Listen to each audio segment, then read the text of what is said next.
Oh, and speaking of Disney, James Earl Jones is stepping away from the role of Darth Vader. Okay, they're old. Fine. The problem is he has actually sold the rights and license to his voice to a voice AI studio, which of course Disney will use. Dark times. That's not going to be good. They could have him say whatever the hell they want now. You know? Join the dark force and, buy this slushy from 7-Eleven. That kind of thing. It's going to be a disaster. He literally sold his voice from what I read. Sold.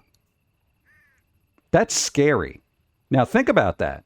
You think about that. If you're getting into voice acting, now what could conceivably happen is all the voice actors that are out now that are popular, they're going to get those AI deals, And then people who need a good voice actor, they're just going to license it from whatever AI company that owns the rights to that voice. On the other hand, you will have community projects where community actors and whatnot lend their voice and allow other people to use it, kind of a open source project, as it were, which will be great for the creative community. But for anyone trying to get into professional voice acting, you better do it fast. Really fast. Because you can kind of see the writing on the wall, Again, we've discussed this numerous times with AI being able to generate really good art. The deepfake voice stuff is done exceedingly well. The deepfake technology for faces, dude, actors start selling their likenesses and their voice.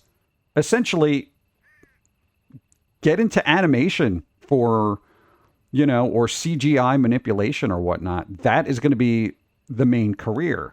However, you see how those people are treated and paid.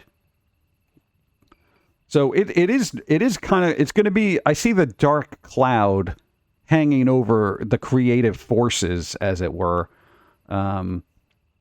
So, getting into acting and stuff like that, we might actually be in the point of history because we have so much recorded knowledge that we're going to start reusing old actors, dead voices, and all that other stuff.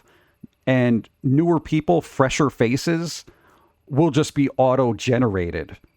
Oh, we should probably come up with a new actor.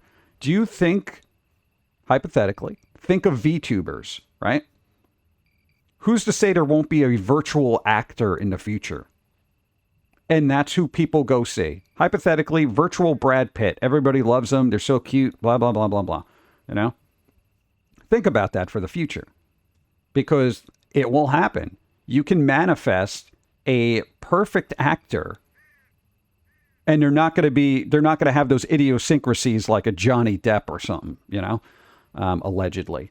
So that's the thing. You now have a puppet on a string that the CGI people basically control. You have voice actors. You don't have to pay because you bought the rights to their, voice, and you can do whatever you want. You're going to have a cast of just hollow live type actors in Hollywood. And then awards are going to go to the best fake actor that doesn't exist. Yeah, it's a Miku situation. See, that's an excellent analogy. We are going to have basically virtual actors exist and be stars. It will happen. And that will be a point in history in Hollywood where they're going to be like, we're going to make this, and I guarantee you this is going to happen. We're going to have a huge, big budget picture with the very first, their debut, catchword, virtual actor, and they're going to run them through, him or her, the actor, virtual actor, through a bunch of test groups and audience reactions and all that other stuff to fine tune it perfectly.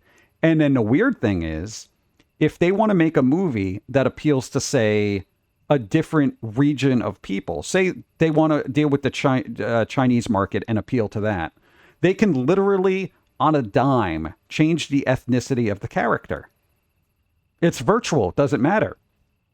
Well, we want to appeal to the Chinese market, and they requested that the main character be of Chinese heritage. You know? Okay. Boop, boop, boop. There you go. And then it'll reprocess the film with the new features. You know? Think about it. And this is off the top of my head. This is what I would do if I was a sinister, evil corporation. And we're talking about Hollywood. They have more powerful and darker minds than I can ever manifest. So, considering the internet, you know, and how people absorb content in media, it's not far off, you know. And then, much like VTubers, you're going to have Hollywood actors doing live streams, you know, and it's going to be commonplace. Because I've said this before, the amount of live content people consume is a lot more than scripted. It is by far. I really think, especially the younger you are, the more live streams and stuff you'll watch. And this also includes, in my head, clips from live streams, compilations, you know, little memes and stuff like that. Not even necessarily VTuber, just people in the world doing stuff. You don't think Hollywood sees the money potential there? What if we get an actor? What if we create an actor and have them do all that kind of TikTok stuff? You know, people would love it. People would just, they'll eat it up. General public doesn't care. And you want to know why general public doesn't care?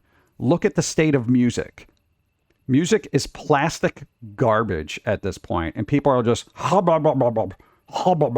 give me more, please. Can I have some more garbage? More? Sure, just pay for it. Here you go. Yeah. So, that's just the way it's going to be. I see the writing on the wall. I know how it's going to go. Speaking of debut, when is Steve going to have his debut? I'm out. I'm debuting here. There you go. I know in VTuber tradition, there's that debut. I don't do that. Why? I'm just here. That's it. I don't got to make a big deal. I don't have to make a fuss. I don't have to say, look at me, because generally I don't care about all the noise. It's just noise to me. You know, VTubers are either good or they're not good. You know, that's it. You don't have to make an event. VTuber debut. If you're a VTuber and you do that, beautiful. It's just not my thing, you know.